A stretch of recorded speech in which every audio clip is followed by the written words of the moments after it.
Hello friends, welcome to study कर। मैं हूं आपका दोस्त प्रभाकर। आज के इस लेक्चर में हम डिस्कस करने वाले हैं 9 सितंबर 2023 के मोस्ट इंपॉर्टेंट करंट अफेयर्स के क्वेश्चन। तो आप इस पूरे लेक्चर को बहुत ही ध्यान से लास्ट तक जरूर देखिएगा। आज का पहला और इम्पोर्टेंट क्वेश्चन है, अंतरराष्ट्रीय साक्षरता दिवस कब मनाया जाता है, यानी इंटरनेशनल लिटरेसी डे कब सेलिब्रेट किया जाता है। आंसर हो जाएगा 8 सितंबर को। तो दोस्तों, यह दिवस जो है हर साल 8 सितंबर को ही मनाया जाता है और इस दिवस को यूनेस्को के द्वारा मनाया जाता है।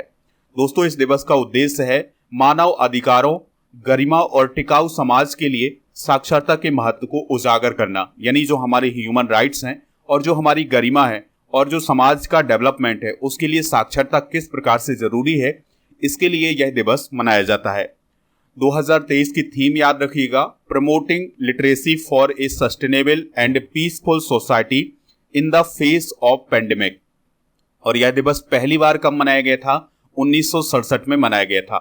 इसकी स्थापना 1966 में की गई थी, लेकिन यह दिवस पहली बार 1967 में मनाया गया था। दोस्तों, यहां पर बात आई है यूनेस्को की। तो यूनेस्को की स्थापना 16 नवंबर 1945 को की गई थी और यूनेस्को संयुक्त राष्ट्र की एक विशेष एजेंसी है। इसका मुख्यालय पेरिस में है और विश्व में इसके 50 से अधिक क्षेत्रीय कार्यालय हैं। दोस्तों, इसके मेंबर कितने हैं? 193। इसका उद्देश्य ये होता है कि सभी के लिए गुणवत्तापूर्ण शिक्षा प्राप्त हो और उन्हें उम्र भर सीखने के लिए प्रेरित किया जाए। तो दोस्तों, यूनेस्को को आप नोट कर लीजिएगा। यूनेस्को से रिलेटेड एक और बात आपको याद रखनी है कि वर्तमान में भारत में कुल 40 यूनेस्को विश्व विरासत स्थल हैं, जिसमें से 7 प्राकृतिक हैं, 32 सांस्कृतिक हैं और एक मिश्रित स्थल है। भारत में सबसे पहले एलोरा की गुफाओं को विश्व विरासत स्थल घोषित किया गया था और एलोरा की गुफाएं कहां पर स्थित हैं? महाराष्ट्र में।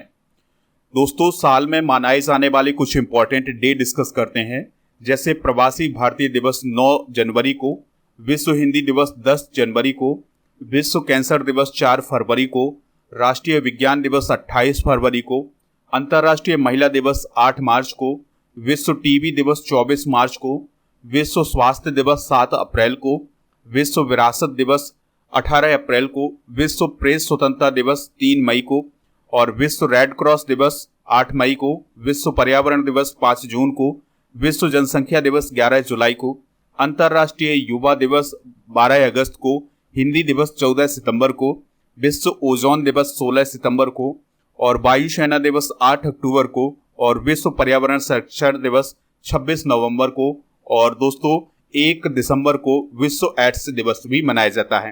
तो ये है एक साल में मनाए जाने वाले कुछ इंपॉर्टेंट डे। दोस्तों, यहाँ पर बात आई थी पेरिस की। तो पेरिस जो है फ्रांस की कैपिटल है, ये आप देख पा रहे हैं मैप में, ये है पेरिस। और पेरिस जो है किस नदी के किनारे बसा हुआ है? तो यह सीन नदी के किनारे बसा हुआ है। एफिल टावर भी पेरिस में ही स्थित है। फ्रांस से और क्या आप रिलेट कर सकते हैं? तो 14 जुलाई को फ्रांस में बेस्टिल डे परेड आयोजित की गई थी और इस परेड में भारत के प्रधानमंत्री नरेंद्र मोदी जी मुख्य अतिथि के रूप में शामिल हुए थे। आप इस पूरे लेक्चर को लास्ट तक देखिएगा। लास्ट में आपसे एक क्वेश्चन पूछा जाएगा जिसका आंसर कमेंट बॉक्स में देना है। अगर आप चैनल पर पहली बार आए हैं तो चैनल को सब्सक्राइब कर लें, बेल आइकन भी दबा लें, जिससे आपको समय पर और सबसे पहले नोटिफिकेशन मिल सकेगा। पीडीएफ के लिए आप हमारे टेलीग्राम चैनल को ज्वाइन कर लीजिएगा। आपको टेलीग्राम पर जाना है, स्टडी कर ऑफिशियल सर्च करना है तो आपको हमारा चैनल मिल जाएगा। उसको आप ज्वाइन करेंगे तो पीडीएफ भी मिल जाएगा। इसके अलावा आप हमारे एप्लीकेशन को भी डाउनलोड कर सकते हैं, लिंक इसका डिस्क्रिप्शन बॉक्स में दिया गया है। दोस्तों, अगर आपको ये लेक्चर पसंद आता है तो इसे लाइक करें, शेयर करें सभी दोस्तों को सभी सोशल मीडिया प्लेटफॉर्म पर। अगला क्वेश्चन है, भारत के सर्वोच्च न्यायालय और किस देश ने न्यायिक सहयोग के लिए समझौता किया है? आंसर हो जाएगा सिंगापुर। तो अभी हाल ही में भारत के सर्वोच्च न्यायालय और सिंगापुर के बीच में न्यायिक सहयोग के लिए एक समझौता हुआ है। भारत के जो मुख्य न्यायाधीश हैं DY चंद्रचूड़ यानी धनंजय यशवंत चंद्रचूड़, तो वो सिंगापुर की अपनी ऑफिशियल यात्रा पर गए थे। तो इसी दौरान ये समझौता हुआ है और वहां पर उन्होंने सिंगापुर में अपने समकक्ष सुंदरेश मेनन के साथ मुलाकात भी की थी। तो दोस्तों, ये जो समझौता हुआ है ये न्यायिक सहयोग के क्षेत्र में समझौता हुआ है। बात आई है यहाँ पर सुप्रीम कोर्ट की। तो सुप्रीम कोर्ट से रिलेटेड कुछ बेसिक जानकारी डिस्कस करते हैं। तो जो सुप्रीम कोर्ट है यह भारत की शीर्ष अदालत है। इसकी स्थापना 26 जनवरी 1950 को हुई थी और यह एक संवैधानिक निकाय है। संवैधानिक निकाय का मतलब ये है कि इसका वर्णन संविधान में किया गया है। दोस्तों, इसकी व्याख्या संविधान के भाग 5 के अध्याय 4 में अनुच्छेद 124 से 147 तक की गई है। और वर्तमान में जो इसके मुख्य न्यायाधीश हैं वो कौन है? DY चंद्रचूड़ हैं। दोस्तों, यहाँ पर बात आई है सिंगापुर की, तो कैपिटल इसकी सिंगापुर है और सिंगापुर एशिया महाद्वीप में ही स्थित है। राष्ट्रपति कौन है यहाँ के? थरमन सनमुगरत्नम, और यह भारतीय मूल के हैं। प्रधानमंत्री कौन है? Lee Hsien Loong. यहाँ की करेंसी क्या है? Singapore dollar. दोस्तों, इसके पड़ोसी देश मलेशिया और इंडोनेशिया है। इसकी स्थापना 1965 में हुई थी और यह 1965 में मलेशिया से अलग हुआ था। दोस्तों, भारत और सिंगापुर के बीच एक एक्सरसाइज होती है जिसे बोल्ड कुरुक्षेत्र बोला जाता है। तो ये बेसिक जानकारी है सिंगापुर से रिलेटेड। यहाँ पर आप दुनिया के मैप में सिंगापुर की लोकेशन देख सकते हैं। ये है इंडिया और ये है सिंगापुर की लोकेशन। नेक्स्ट क्वेश्चन है, सलेम सागो को GI टैग मिला है, यह किस राज्य से संबंधित है? आंसर हो जाएगा तमिलनाडु। तो दोस्तों, सलेम सागो एक प्रकार का साबूदाना है, तो उसको अभी हाल ही में GI टैग मिला है। यह किस राज्य से रिलेटेड है? तो यह तमिलनाडु से रिलेटेड है। तो तमिलनाडु राज्य का जो सलेम जिला है वहां पर सलेम सागो यानी जो साबूदाना है वो बहुत ही फेमस है। वहां पर इसका निर्माण किया जाता है, तो उसको अभी हाल ही में GI टैग मिला है। दोस्तों, सागो उत्पादन 1967 के बाद सलेम के आर्थिक विकास की आधारशिला है। यानी कि जो सलेम डिस्ट्रिक्ट है वहां पर जो आर्थिक विकास हुआ है इसी साबूदाने के प्रोडक्शन के कारण हुआ है। भारत में साबूदाना का 80% से अधिक उत्पादन सलेम क्षेत्र में किया जाता है। दोस्तों, ये जो सलेम सागो है ये टैपिओका की जड़ों से निकलने वाले स्टार्च के पाउडर से बनता है। तो उसकी पहले जड़ें निकाली जाती हैं, सुखाया जाता है, उसका जो स्टार्च का पाउडर निकलता है उससे ये सलेम सागो बनाए जाते हैं। अब हम डिस्कस करेंगे 2023 में प्रदान किए गए कुछ प्रमुख GI टैग। जैसे मरचा चावल बिहार से रिलेटेड है, तो इसे अभी हाल ही में GI टैग प्रदान किया गया था। बनारस पान, बनारस लंगड़ा आम, रामनगर भंटा, आदम चीनी चावल, अलीगढ़ ताला, वखिरा ब्रास बेयर, बांदा सजर पत्थर शिल्प, प्रतापगढ़ आंवला और हाथरस हिंग, ये सभी प्रोडक्ट उत्तर प्रदेश से रिलेटेड हैं जिन्हें GI टैग दिया गया है इस साल। इसके अलावा रीवा का जो सुंदरजा आम है जो कि मध्य प्रदेश से रिलेटेड है, इसे भी GI टैग दिया गया है। और लद्दाख सिंग स्कोस को GI टैग दिया गया है जो कि लद्दाख से रिलेटेड है। छत्तीसगढ़ के नगरी दुबराज चावल को GI टैग दिया गया है।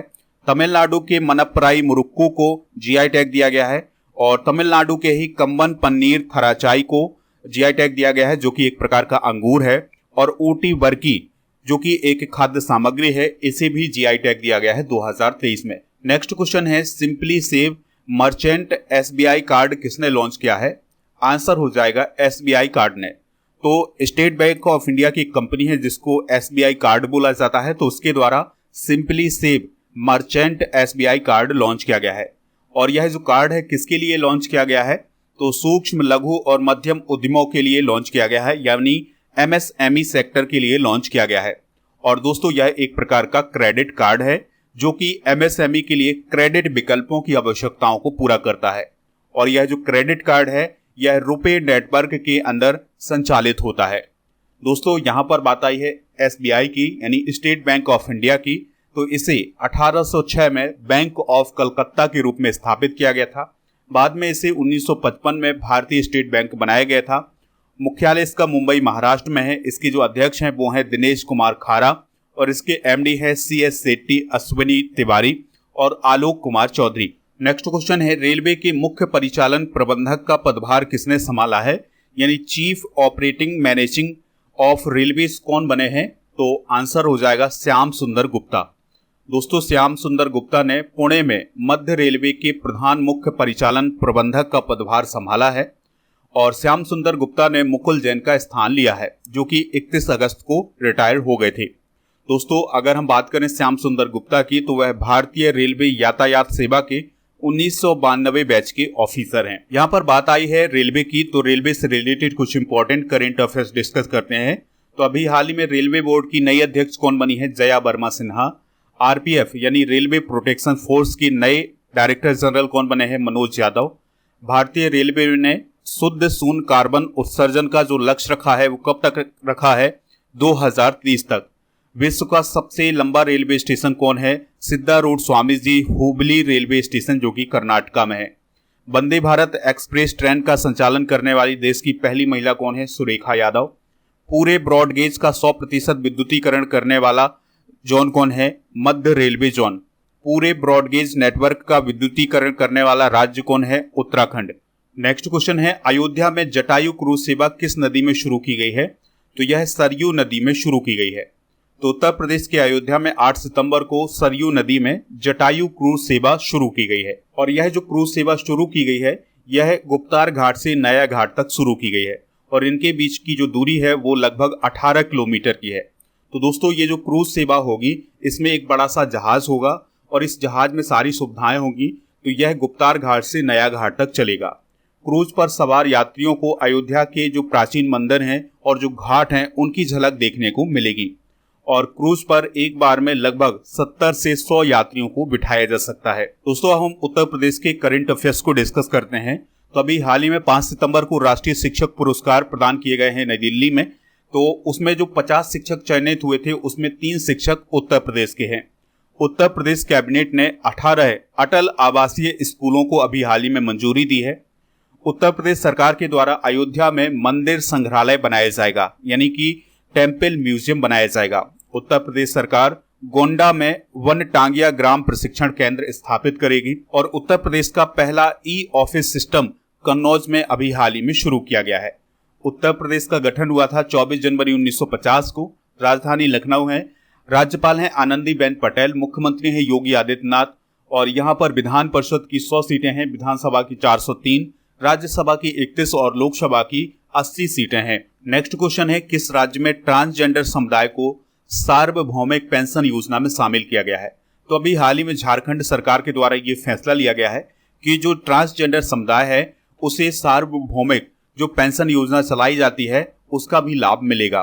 ठीक है, तो ट्रांसजेंडर व्यक्ति अब मुख्यमंत्री राज्य सामाजिक सुरक्षा पेंशन योजना के तहत 1000 रुपए की मासिक वित्तीय सहायता प्राप्त कर सकता है। दोस्तों, ट्रांसजेंडर व्यक्तियों को अन्य पिछड़ा वर्ग यानी ओबीसी श्रेणी में भी शामिल किया गया है। तो यह भी हाल ही में फैसला लिया गया है झारखंड की गवर्नमेंट के द्वारा। झारखंड के बारे में बात करें तो इसकी स्थापना 15 नवंबर सन 2000 को हुई थी और यह बिहार राज्य से अलग हुआ था। और मुख्यमंत्री हेमंत सोरेन है वर्तमान में। राज्यपाल सीपी राधाकृष्णन है। विधानसभा की यहाँ पर 81 सीटें हैं, राज्यसभा की 6 और लोकसभा की 14 सीटें हैं। दोस्तों, बेतला राष्ट्रीय उद्यान झारखंड में ही स्थित है। झारखंड से रिलेटेड कुछ और इंपॉर्टेंट करंट अफेयर्स डिस्कस करते हैं। तो अबुआ आवास योजना अभी झारखंड में ही शुरू की गई है। झारखंड में प्रतियोगी परीक्षा के पेपर लीक मामले में जुर्माना और कैद की सजा के लिए अभी हाल ही में एक विधेयक पास किया गया है।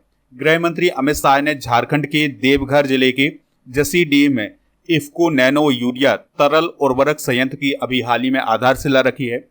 झारखंड राज्य का जो स्थापना दिवस है ये 15 नवंबर को मनाया जाता है। और दोस्तों, अभी हाल ही में राष्ट्रपति द्रौपदी मुर्मू ने झारखंड उच्च न्यायालय के नए भवन का उद्घाटन भी किया था। नेक्स्ट क्वेश्चन है, नॉर्थ ईस्ट इंडिया फेस्टिवल किस देश में आयोजित किया जाएगा?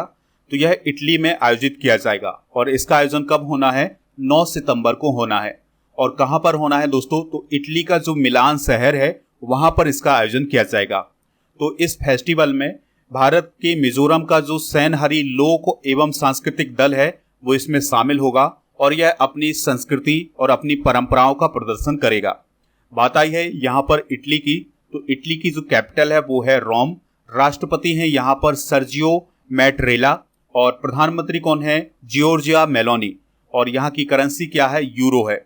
और दोस्तों, इटली के उत्तर में आल्पस पर्वतमाला है और यह जो आल्पस पर्वतमाला है ये फ्रांस, स्विट्जरलैंड, ऑस्ट्रिया और स्लोवेनिया में फैला हुआ है। ठीक है, तो ये पॉइंट भी आप नोट कर सकते हैं। नेक्स्ट क्वेश्चन है, स्ट्रीट चाइल्ड क्रिकेट विश्व कप 2023 कहां आयोजित किया जाएगा? तो यह चेन्नई में आयोजित किया जाएगा। दोस्तों, चेन्नई में स्ट्रीट चाइल्ड क्रिकेट विश्व कप का पहली बार आयोजन किया जा रहा है और यह जो आयोजन है ये स्ट्रीट चिल्ड्रन के लिए किया जा रहा है। इसका आयोजन 22 सितंबर से शुरू होगा और इसमें 15 देश शामिल होने वाले हैं, जिसमें United kingdom, Brazil, Hungary, Mexico, south Africa, Sri Lanka और रवांडा जैसे देश शामिल हैं। दोस्तों बात आई है क्रिकेट की, तो क्रिकेट की जो सबसे बड़ी संस्था है वो है आईसीसी यानी इंटरनेशनल क्रिकेट काउंसिल। इसकी स्थापना 15 जून 1909 को की गई थी। मुख्यालय इसका दुबई यूएई में है। इसके अध्यक्ष हैं ग्रेग बार्कले, सीईओ हैं जियोफ एलार्डिस, और दोस्तों यह क्रिकेट की गवर्निंग बॉडी के रूप में काम करता है। नेक्स्ट क्वेश्चन है, किस राज्य ने 837 करोड़ रुपए की साइबर सुरक्षा परियोजना को मंजूरी दी है? आंसर हो जाएगा महाराष्ट्र। तो दोस्तों अभी हाल ही में महाराष्ट्र की सरकार ने 837 करोड़ रुपए की साइबर सुरक्षा परियोजना को मंजूरी दी है, और इस परियोजना के लागू होने के बाद जो नागरिक होंगे वो साइबर अपराध के खिलाफ मोबाइल ऐप या पोर्टल के माध्यम से अपनी शिकायत दर्ज करा सकते हैं। इसके अलावा एक फोन कॉल के जरिए भी शिकायत दर्ज की जा सकती है, और यह परियोजना राज्य में विशेष पुलिस महानिरीक्षक जो कि साइबर से संबंधित होगा उसके द्वारा क्रियान्वित की जाएगी। दोस्तों बात आई है महाराष्ट्र की, तो महाराष्ट्र से रिलेटेड कुछ इंपॉर्टेंट करंट अफेयर्स डिस्कस करते हैं। तो महाराष्ट्र सरकार ने अभी हाल ही में जन्माष्टमी पर प्रो गोविंदा प्रतियोगिता आयोजित की है। महाराष्ट्र सरकार ने भगवान बिरसा मुंडा सड़क योजना के कार्यान्वयन की अभी हाल ही में घोषणा की है। केंद्र सरकार ने मंजूषा देशपांडे को बॉम्बे हाईकोर्ट के जज के रूप में अभी हाल ही में अधिसूचित किया है। महाराष्ट्र में महाराष्ट्रीयन नागरिकों को सरकारी अस्पतालों में मुफ्त इलाज की सुविधा प्रदान की जाएगी। नवी मुंबई जल्द ही सेप्टिक टैंक मुक्त और 100% घरों में शौचालय वाला देश का पहला शहर बनने जा रहा है। तो ये महाराष्ट्र से रिलेटेड कुछ इंपॉर्टेंट करंट अफेयर्स हैं। दोस्तों महाराष्ट्र की स्थापना 1 मई 1960 को हुई थी। मुंबई इसकी कैपिटल है। एकनाथ शिंदे यहाँ के चीफ मिनिस्टर हैं। रमेश बैस यहाँ के राज्यपाल हैं। विधान परिषद की 78 सीटें, विधानसभा की 288, राज्यसभा की 19 और लोकसभा की 48 सीटें हैं। चलिए दोस्तों अब हम कल के करंट अफेयर्स को रिवाइज करते हैं, फिर इसके बाद जनरल नॉलेज के पिटारे को डिस्कस करेंगे। लास्ट में आपसे क्वेश्चन पूछेंगे जिसका आंसर कमेंट बॉक्स में देना है। दोस्तों कल का पहला क्वेश्चन था, किस देश ने अपना मून मिशन स्लिम लॉन्च किया है? तो जापान ने। 48वां टोरंटो अंतर्राष्ट्रीय फिल्म महोत्सव किस देश में शुरू हुआ है? कनाडा में। भारत का पहला यूपीआई एटीएम कहां लॉन्च किया गया है? मुंबई में। दूरसंचार विभाग के सचिव कौन बने हैं? नीरज मित्तल। सातो किलमैन किस देश के नए प्रधानमंत्री बने हैं? तो वानुअतु के। नीले आसमान के लिए स्वच्छ वायु का अंतर्राष्ट्रीय दिवस कब मनाया जाता है? 7 सितंबर को। किस राज्य के रायगढ़ सॉल और कोरापुट के काला जीरा चावल को जीआई टैग मिला है? ओडिशा के। केंद्र सरकार के द्वारा कौन सा मोबाइल ऐप लॉन्च किया गया है? G20 India app. एशियाई टेबल टेनिस चैंपियनशिप 2023 में भारतीय पुरुष टीम ने कौन सा मेडल जीता है? Bronze medal. अरुण कुमार सिन्हा का निधन हो गया है। वह वर्तमान में किस पद पर थे? तो वह एसपीजी महानिदेशक थे। दोस्तों आज के जनरल नॉलेज के पिटारे में हम डिस्कस करेंगे मिश्र धातु और उनके घटक। जैसे पीतल जो है तांबा और जस्ता से मिलकर बना होता है, कांसा तांबा और टिन से, स्टेनलेस स्टील लोहा क्रोमियम और निकेल से मिलकर बनता है, स्टील लोहा और कार्बन से मिलकर बना होता है, डच धातु तांबा और जस्ता से मिलकर बनी होती है, बेल धातु तांबा और टिन से मिलकर बनी होती है, गन धातु तांबा टिन और जस्ता से मिलकर बनती है, और जर्मन सिल्वर तांबा जस्ता और निकेल से मिलकर बनता है। तो ये है मिश्र धातु और उनके घटक। दोस्तों कल के करंट अफेयर्स में जो क्वेश्चन पूछा गया था उसका आंसर था जापान, तो लगभग सभी लोगों ने इसका आंसर जापान ही दिया हुआ है। इसी प्रकार से आपसे जो क्वेश्चन पूछा जाए उसका आंसर आप कमेंट बॉक्स में जरूर बताइएगा। तो आज का जो क्वेश्चन है वो है अंतर्राष्ट्रीय साक्षरता दिवस कब मनाया जाता है? जो भी इसका राइट आंसर हो कमेंट बॉक्स में जरूर बताएं, हमें इंतजार रहेगा आपके आंसर का। मिलते हैं नेक्स्ट लेक्चर में। जय हिंद, वंदे मातरम।